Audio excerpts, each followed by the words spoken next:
everybody? Welcome to Pick Six Podcast, CBS Sports Daily NFL Podcast. I'm Will Brinson. I'm your host. This is the Thursday Night Football Gambling and DFS preview. There's tons. There will be a pick show in the podcast. Of course, we'll break down every single game in the podcast feed. We'll break down every single game against the spread, give you our best bets, and maybe we'll give you another winning underdog money line parlay in back-to-back weeks. That's totally likely.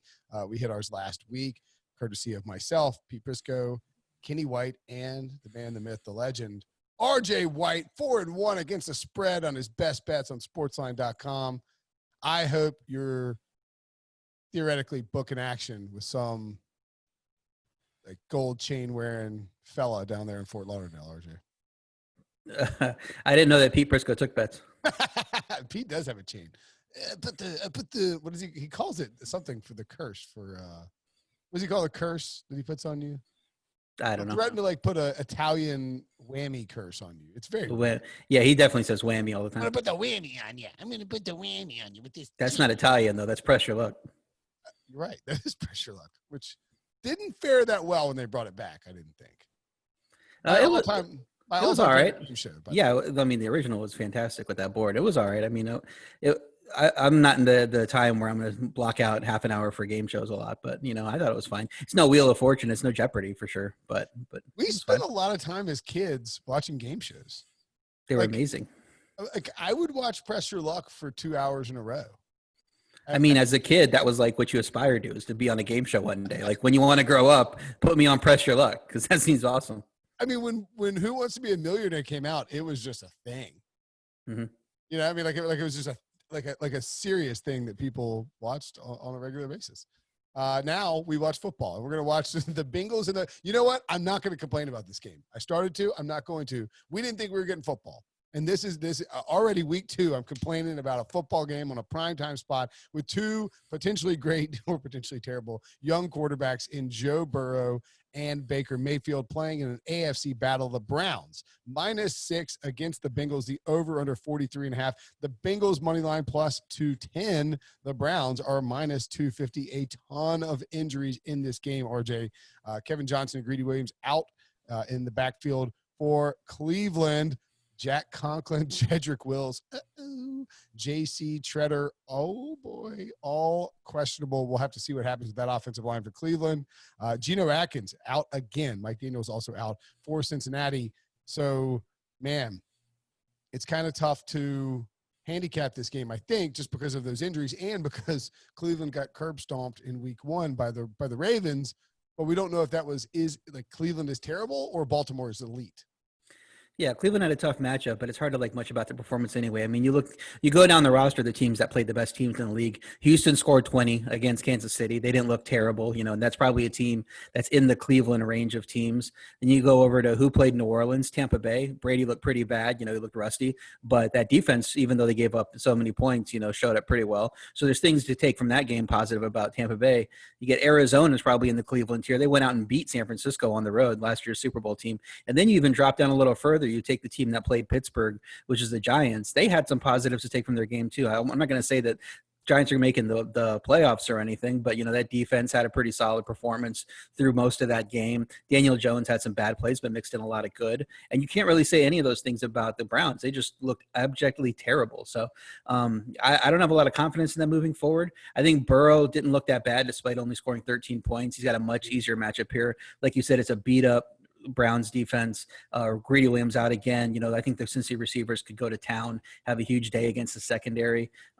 You said the 2 tackles are out for Cleveland. Well, the backup tackle, Chris Hubbard's also questionable. So you got 3 starters questionable on the line, and then the primary backup questionable too. So it's going to be a little war of attrition here as far as injuries go. But I'm excited for this game in particular to see Burrow, in prime time for the first time, and see if this is his little coming out party.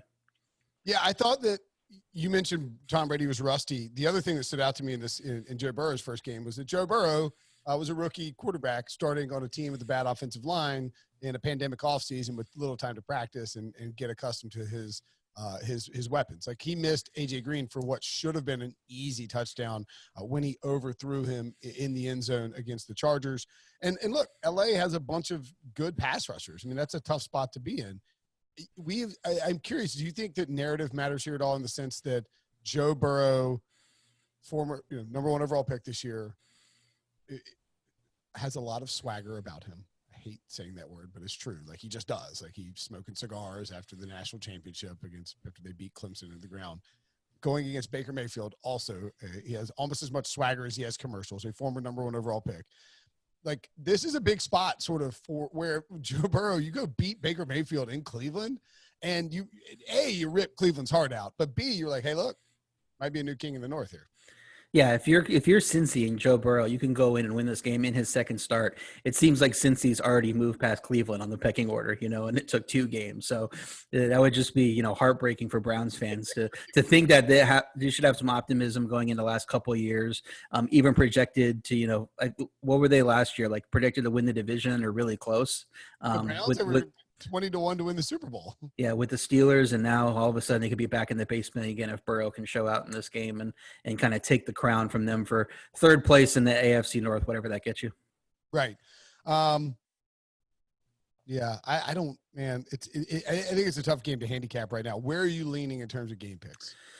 Yeah, so Cincy lost the last 13 road games straight up, but they were 8-5 against the spread in that stretch, and 8-3 as 4-point underdog. So this is a team that faced a lot of big spreads last year and were able to cover even if they weren't able to win many games, and that was good for them because they ended up getting Joe Burrow, so it all worked out. The last 13 number 1 overall pick quarterbacks were 1-11-1 against the spread in their first start. So, and throw Burrow in that as the tie because that was a 3-point spread. What's the Adam Sandler line? Would have been good information to know yesterday. But 6 of the last 7 covered in their next start, and there's a lot of straight up wins in those. The only one that got blown out was Jared Goff. I think he lost by like 27 or something in the second start. So this is a good spot for a young quarterback picking number one overall. Obviously a talented quarterback to come out in the second game and look a lot better. So I like Cincy +6. I like the over 43.5. I think despite the score, Burrow didn't look that bad. I think they're going to move the ball on this Cleveland secondary. I don't think that the Cleveland pass rush is as ferocious as what we saw with the Chargers. And, I'm really worried about those Browns injuries.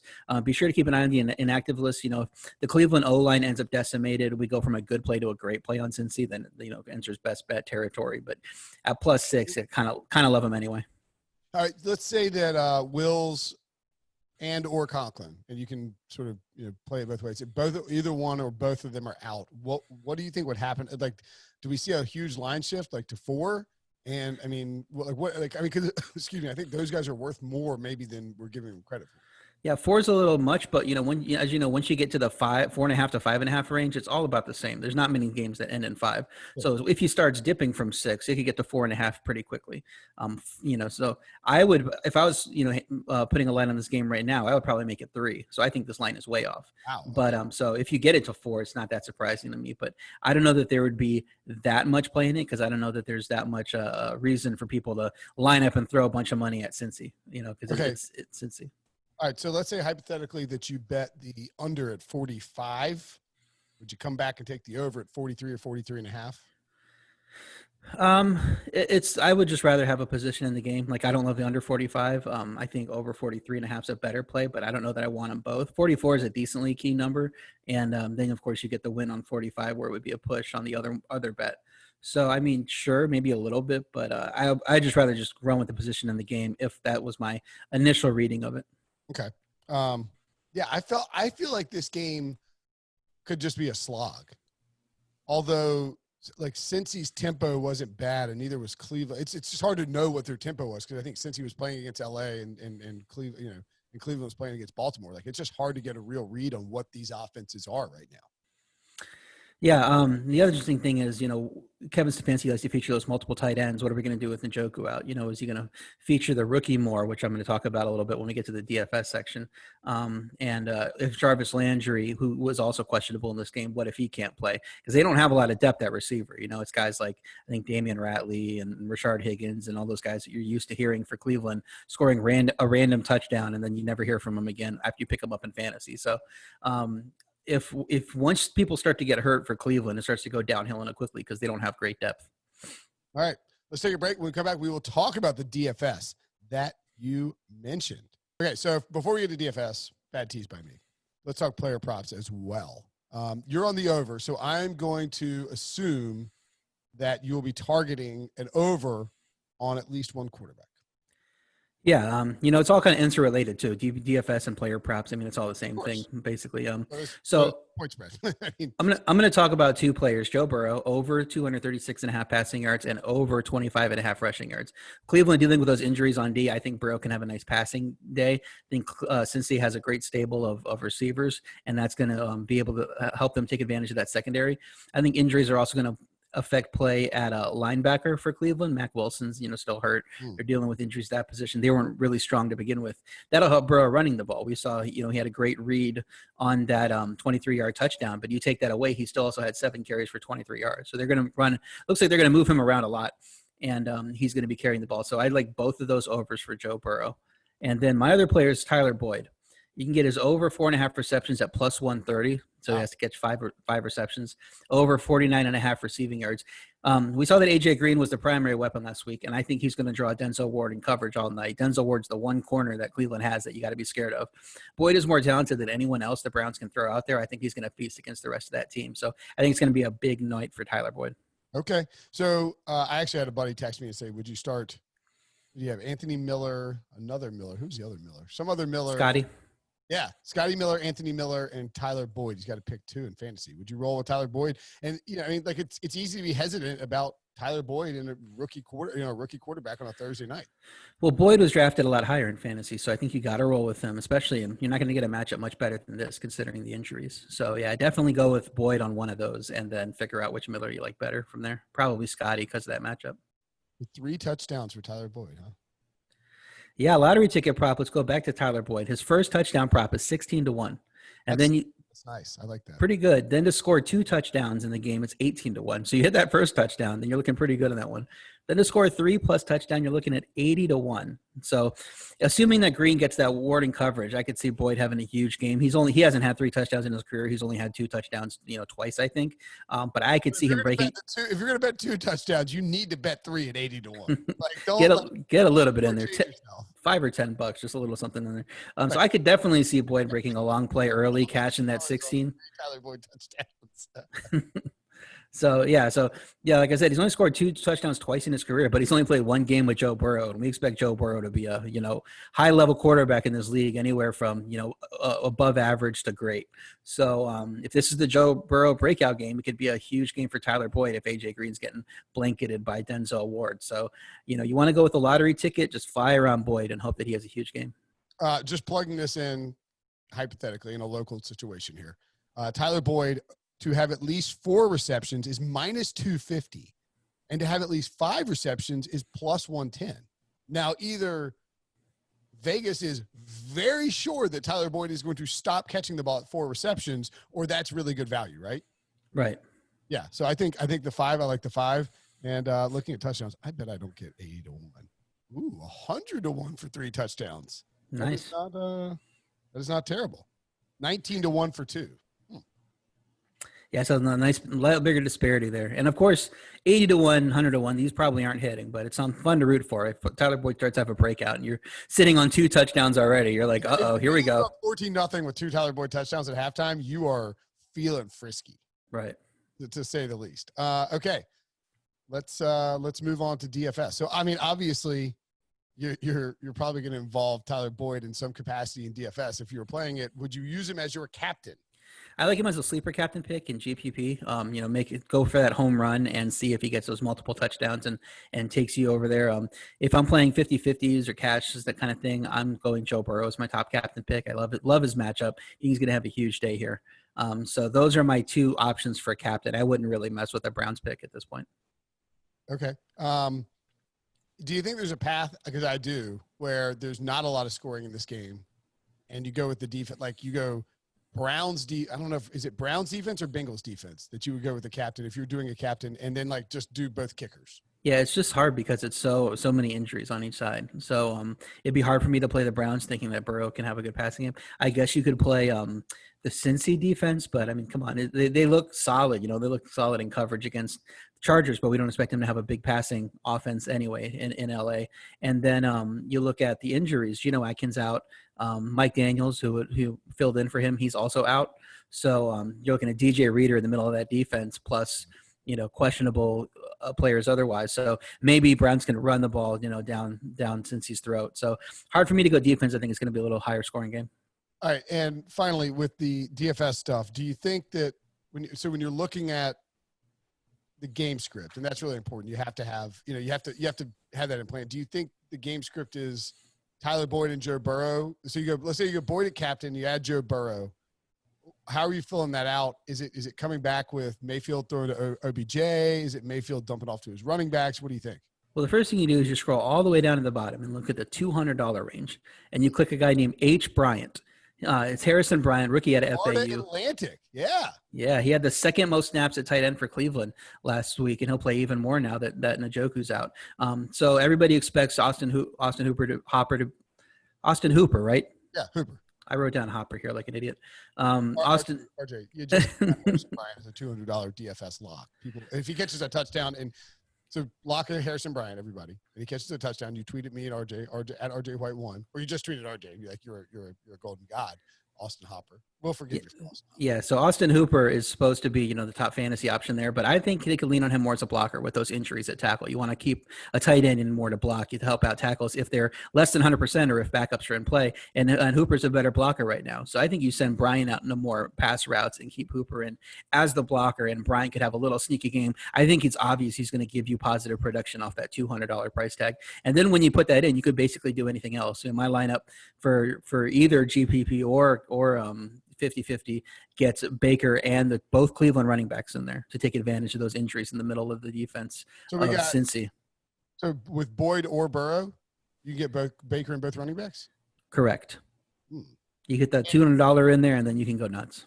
Well, and that's interesting too, because that actually gives you the rare double game script where like the Browns, Baker has a decent game. The Browns then lean on the run game, and Burrow's having to come back by dumping it off to Tyler Boyd. You know what I mean? Like that could, either option is viable. Like that doesn't ice you out completely if you go with both those running backs. Yeah, you expect a lot of running, so having both those running backs are going to be good. If Baker hits a touchdown to Bryant, you're feeling great about that, and then it becomes the Burrow and Boyd game. Can they keep up? And considering, like I've been harping on the injuries on each side, I think that all of that is a good possibility of happening. I think you could see a high-scoring game here. It's not like in Week 1 we saw a reduction in scoring. We had a little argument on the Pick 6 spot about whether scoring would be up or down because of no preseason. Rough day for Kenny. The overs went 9-7, so it's not like definitive either way, but it certainly wasn't 12-4, and it wasn't 4-12. It was right there in the middle. So I'm not scared about spotty play in this. I think that these teams look fine defensively, and the offenses should get it going in better matchups here. All right, that is the gambling and DFS preview. Harrison Bryant, Tyler. So just to recap: Harrison Bryant in DFS. Tyler Boyd, 1 touchdown, 2 touchdowns, 3 touchdowns. And we have a dance party if he gets the 3 touchdowns. Also the over on Tyler Boyd's receptions. And RJ likes the Bengals I agree with you. I like the Bengals here, I think. And especially I like the Bengals yesterday I was sort of on the Browns. But why are the Browns shouldn't be favored by 6? No, giving too much respect, and we didn't see anything in Week 1 that we should lay out the red carpet for them and think that they're going to be an 8-8 team, lock them in. I mean, the Bengals could easily be the better team this year. And it's entirely possible that the Browns, like Nick Chubb, goes bananas, and the Browns, win 40-3. Like that is in the realm of possibility. But I agree with you. I think I like the Bengals more. And if those tackles are out, that is a big, big, big, big problem for Baker and the Browns. So Browns or Bengals in the over. Tyler Boyd touchdowns. Harrison Bryant DFS. Great stuff, RJ. As always, buddy. Talk to you tomorrow.